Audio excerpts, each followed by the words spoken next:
Refraction of light, bending of light when it passes from one medium to another medium. देखो इससे पहले हमने पढ़ा था रिफ्लेक्शन, ठीक है, और अब मैं बताने जा रही हूं रिफ्रैक्शन। ठीक, दोनों में ये डिफरेंस।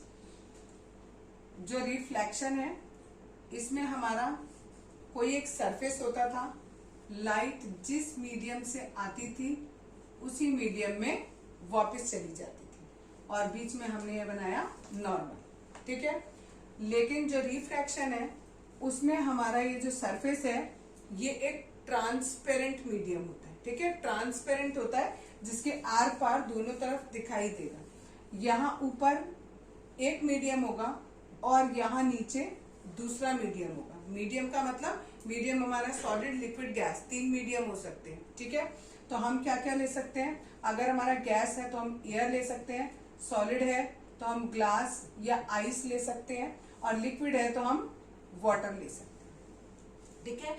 अब हमारा यहाँ पर ये 2 मीडियम नहीं है, यानी ऊपर हमने मान लिया थोड़ी देर के लिए कि एयर है, और नीचे हमारा थोड़ी देर के लिए हमने मान लिया कि वाटर है, ठीक है। यानी एक बर्तन है, उस बर्तन में हमारा पानी रखा हुआ है, तो उसके ऊपर जो है वो एयर है, तो यहाँ ये एयर जो है वो अलग मीडियम हो गया, और जो पानी है वो दूसरा मीडियम हो गया। अब क्या हो गया? कोई भी लाइट आएगी, इस पानी से टकराएगी, यहाँ पर आप नॉर्मल बनाओगे और ये दूसरे मीडियम में चली जाएगी, ठीक है।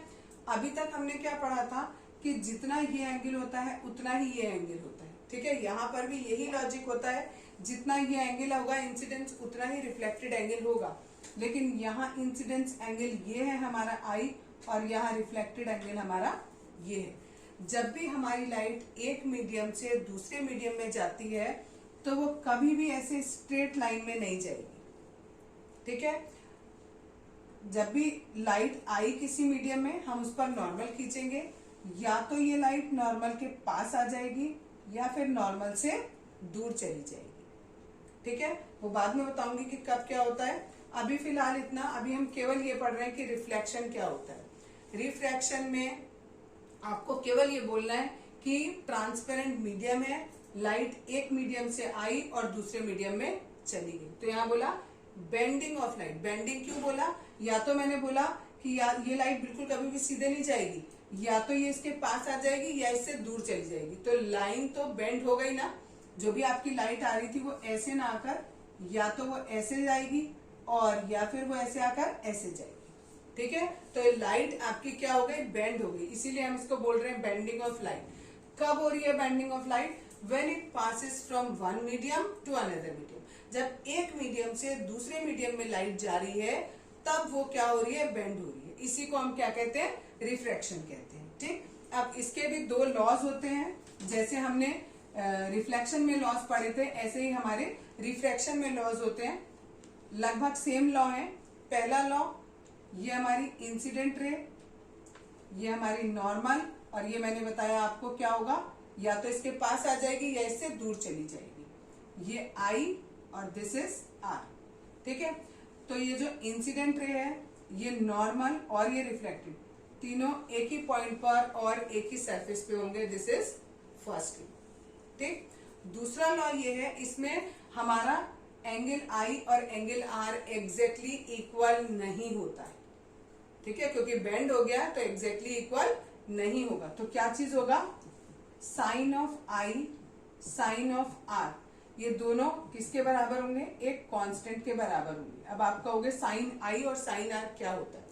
साइन जो है वो हमारा एक ट्रिग्नोमेट्रिक रेशियो है, ठीक है। मैथमेटिक्स में अभी आप चैप्टर पढ़ोगे दैट इज ट्रिग्नोमेट्री, ठीक। उस ट्रिग्नोमेट्री में हम जो भी चीज पढ़ते हैं राइट ट्राइंगल पे लेके पढ़ते हैं, ठीक है। और उसमें जो ट्रिग्नोमेट्रिक रेशियो होता है, ट्रिग्नोमेट्रिक रेशियो का मतलब होता है जितनी भी ट्राइंगल की साइड्स हैं उनका रेशियो, किन्हीं भी 2 का रेशियो। तो जो साइन वाला रेशियो होता है वो बराबर होता है परपेंडिकुलर अपॉन हाइपोटेन्यूज, ठीक है। This one is hypotenuse, this one is perpendicular, और जो बच जाता है इसको हम बेस बोलते हैं। तो हमारा जो साइन वाला होता है वो किसके बराबर होता है? परपेंडिकुलर अपॉन हाइपोटेन्यूज के बराबर होता है, ठीक है। अच्छा, साइन आई, अब यहां पर एंगल भी होते हैं, ये वाला एंगल अगर हम आई लेते हैं तो इसके लिए साइन आई कितना होगा, P अपॉन एच के बराबर होगा। इतना डिटेल में आपको नहीं करना है, बहुत इजी होता है, इजी गोइंग है, आराम आराम से आ जाएगा, तो बहुत डिटेल में मत जाओ। अभी केवल इतना समझ लो, sine I upon sine are किसके बराबर होता है, एक कांस्टेंट के बराबर होता है, लेकिन किसके लिए, एक पर्टिकुलर गिवन कलर और पर्टिकुलर मीडियम्स के लिए। सपोज करो मैंने अभी आपको बोला कि ये एक मीडियम है, ये लाइट आई नॉर्मल बना और ये इसके पास चली गई, ठीक। मैंने बोला ऊपर हमारा एयर है और नीचे हमारा सपोज वाटर है, ठीक। और ये कौन से कलर की लाइट आई थी, सपोज ग्रीन कलर की लाइट आई थी, ठीक। तो इसके लिए जब मैं ये निकालूंगी साइन आई अपॉन साइन आर, ठीक है, साइन आर, ये कोई भी इसकी फिक्स वैल्यू आएगी, हो सकता है 3 आ जाए, हो सकता है 1.3 आ जाए, 2 आ जाए, 5 आ जाए, कुछ भी आ जाए, ठीक है। लेकिन अगर ये ग्रीन कलर ही रहेगा और ये एयर और ये वाटर ही मीडियम लोगे तो हमेशा साइन आई और साइन आर की वैल्यू का रेशियो कितना होगा, 3 होगा। अगर आप आई चेंज करोगे तो आर भी उस हिसाब से चेंज होगा, ठीक है। और दोबारा से फिर आप इन दोनों का रेशियो लोगे तो फिर से वैल्यू क्या आएगी, फिर से वो कांस्टेंट ही वैल्यू आएगी, ठीक है। ये जो हमारी कांस्टेंट वैल्यू होती है, इस कांस्टेंट वैल्यू को हम कहते हैं रिफ्रैक्टिव इंडेक्स, ठीक है। और ये जो लॉ हमें बताया कि साइन आई और साइन आर की वैल्यू जो है वो हमेशा कांस्टेंट आती है, ये हमें बताया था स्नेल ने, इसलिए हम इसे स्नेल्स लॉ भी कहते हैं। जो सेकंड लॉ ऑफ रिफ्रैक्शन बताया उसे हम स्नेल्स लॉ भी कहते हैं, क्योंकि हमें स्नेल ने बताया था। और लॉ ये था कि sine I upon sine are किसके बराबर होता है, हमेशा कांस्टेंट के बराबर होता है, लेकिन एक पर्टिकुलर कलर और पर्टिकुलर मीडियम्स के लिए।